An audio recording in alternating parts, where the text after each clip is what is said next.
সপ্তাহ থেকে প্রায় সবাইকে একই মেডিকেলে পাঠাইছেন। কিছু গোলমাল মনে হচ্ছে আমাকে। তোমার কাজ করো, আমি আমার ব্যবসা বুঝি। নার্সের মতোই থাকো, ডাক্তার হওয়ার চেষ্টা করো না। আমি ডাক্তার নয় ঠিকই আছি, কিন্তু চিকিৎসার নামে কি ব্যবসা করা যায়? এরকম ভাবে ডাক্তার যদি ব্যবসা শুরু করে, সাধারণ মানুষ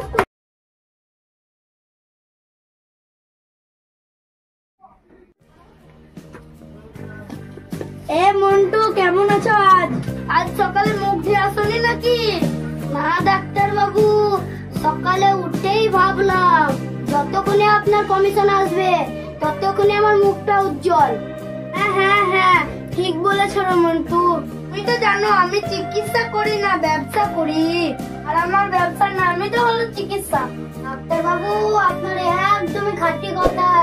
আপনার একটা টিকিট মানে দোকানের উৎসব। গেলে সবাই বলে ডাক্তার ঘোষের প্রেসক্রিপশন এসেছে মানে আজ বিক্রি ভালো হবে। তো বলি ওষুধের দোকান, ডায়াগনস্টিক সেন্টার, সবই তো আমাদের টিমের অংশ। রোগী আসবে, আমি টেস্ট লিখবো, তুমি পাঠাবে ডায়াগনস্টিকে।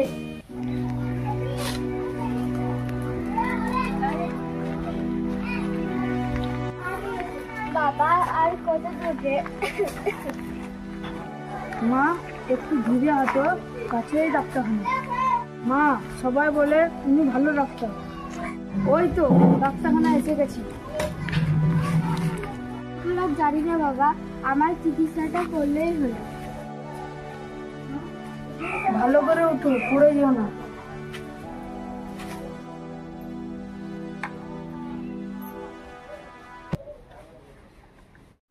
কি হলো আপনাদের? কি দরকার?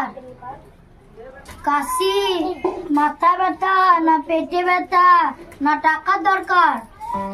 আমার মা খুব অসুস্থ, দয়া করে ঢুকতে দাও। তোমার মা তো অসুস্থ, কিন্তু আমার ডাক্তার তো সুস্থ। ওই ভিতরে ঢুকতে আগে ফি দাও। তাহলে কত ফি লাগবে? 300 টাকা। স্যার এখন টাকা নেই। এখানে দান করে না, চিকিৎসা করে। আগে টাকা, তারপরে ডাক্তারবাবু ওষুধ দিবেন। বাবা চল। হ্যালো বাবা, একটু দয়া করো, একবার দেখা করো, আমি পরের সপ্তাহে টাকা দিয়ে দেবো। দয়া করো, এসব ডায়লগ অনেক শুনেছি মা। এটা চেম্বার, মন্দির নয়, এটা হচ্ছে ব্যবসা কেন্দ্র। ডাক্তার বাবু, ও ডাক্তার বাবু, কি হলো? কি বলবে বলো? বলছি দুজন মা ছেলে এসেছে, কিন্তু রোগ আছে, কিন্তু টাকা নেই। কে বলো ডায়াগনস্টিক সেন্টারে গিয়ে আগে রিপোর্ট গুলো করাবে, তারপরে দেখছি। বলে যান, আগে রিপোর্ট গুলো করে নিয়ে আসুন। কেমন অভিজ্ঞতা ডাক্তার দেখছেন তো, এসে না দেখে রিপোর্ট লিখে দিচ্ছে।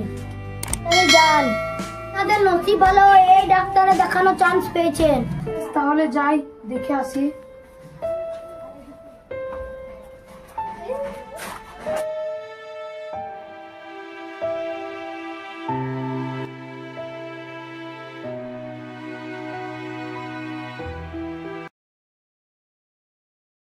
ভগবান, যেন ডাক্তার ঘোষের যেন রিপোর্ট আসে।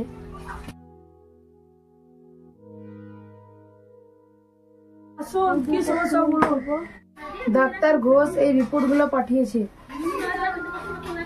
রক্ত, ইউরিন, ইসিজি, চমৎকার। এই রিপোর্ট গুলো কি সব করাতে হবে? কিন্তু কাকা, মা কাশি আর জ্বরে ভুগছে, এত টেস্ট দরকার? ডাক্তার বাবুর নির্দেশ, ওষুধ কাজ করে রিপোর্ট দেখে। বলছি কাকা, সব মিলিয়ে কত লাগবে? তোর 3800 টাকা।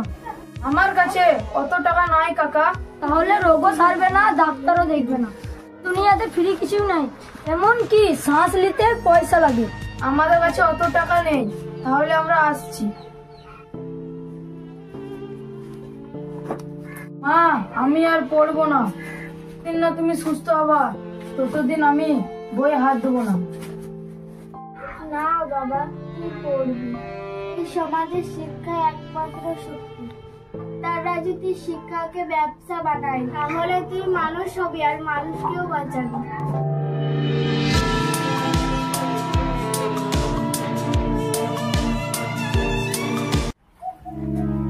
ডাক্তার বাবু। হ্যাঁ আসুন।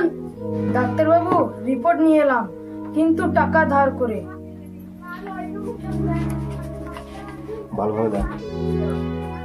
রিপোর্ট তো একদমই ভালো, কিন্তু এখন ঔষধ দরকার যে। নাও প্রেসক্রিপশন। মনে রেখো মেডিকেলের কোথাও কিনলে ঔষধ কাজে দেবে না। ডাক্তার বাবু, ঔষধটা অন্য জায়গায় নিলে কিছু টাকা কমে পাবো। যে আমার লেখা প্রেসক্রিপশনে ওই দোকানেই ঔষধ নিতে হবে। বেশ, তাহলে আসছি ডাক্তার বাবু। ডাক্তার বাবু, আপনাকে আমি একটা কথা বলছিলাম। কি বলছো বলো। এক সপ্তাহ থেকে প্রায় সবাইকে একই মেডিকেলে পাঠাইছেন। কিছু গোলমাল মনে হচ্ছে আমাকে। তোমার কাজ করো, আমি আমার ব্যবসা বুঝি। নার্সের মতোই থাকো, ডাক্তার হওয়ার চেষ্টা করো না। আমি ডাক্তার নয় ঠিকই আছি, কিন্তু চিকিৎসার নামে কি ব্যবসা করা যায়? এরকম ভাবে ডাক্তার যদি ব্যবসা শুরু করে, সাধারণ মানুষ কোথায় যাবে বলুন? নমস্কার ডাক্তার বাবু। নমস্কার, কি সমস্যা বলুন? মাথা ব্যথা নিয়ে এসেছি ডাক্তার বাবু। মাথা ব্যথা? তাহলে তো বড় সমস্যা।